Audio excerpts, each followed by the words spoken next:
Back to back miscarriages అవుతున్నాయి. అసలు హ్మ్. ఎందుకు అవుతున్నాయని? దాన్ని రికరెంట్ ప్రెగ్నెన్సీ లాస్ అంటాం. ఓకే. ఆర్‌పీఎల్. అంటే వరుసగా ఒక లేడీకి కంటిన్యూగా 3 టైమ్స్ అబార్షన్ అయితే హ్మ్. దాన్ని రికరెంట్ ప్రెగ్నెన్సీ లాస్ అంటాం. ఓకే. దీనికి కూడా డిఫరెంట్ రీజన్స్ ఉంటాయి.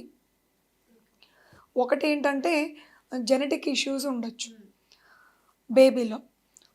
ఇంకొంతమందిలో ఏంటంటే యాప్లా అంటే యాంటీఫాస్ఫోలిపిడ్ యాంటీబాడీస్ అనేవి వాళ్ళ బాడీలో ఉండొచ్చు.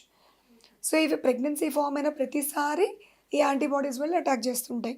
ఓకే. సో, వీటిని గుర్తిస్తే గనక బ్లడ్ టెస్ట్ ద్వారా తగిన ట్రీట్మెంట్స్ తీసుకోవచ్చు. ఓకే. అండ్ థైరాయిడ్ ఇష్యూస్ వల్ల కూడా అవ్వచ్చు. హ్మ్.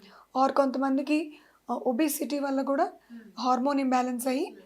అబార్షన్స్ జరిగే అవకాశాలు ఉంటాయి. ఇంకొంతమందికి ఈ యూట్రస్‌లో షేప్‌లో తేడాలుంటాయి.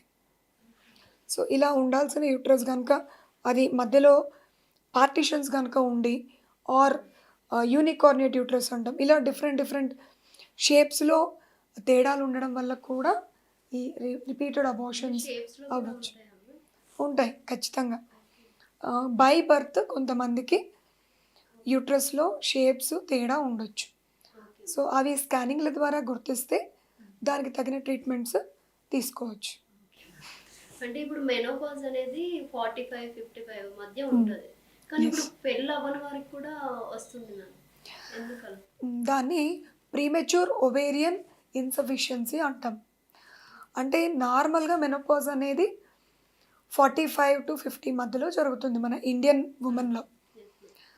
సో, ఇది ఎందుకొస్తుంది అంటే ఓవరీస్‌లో ఎగ్ కౌంట్ తగ్గిపోతూ వెళ్ళి హ్మ్. ఒక స్టేజ్ వచ్చేసరికి వాళ్ళకింక మెన్‌స్ట్రువల్ సైకిల్‌కి అవసరమైనట్టుగా ఆ హార్మోన్స్ అవన్నీ జరగడం ఉండదు. సో, గ్రాడ్యుయల్‌గా వీళ్ళకి మెన్సెస్ ఆగిపోతుంది. ఓకే.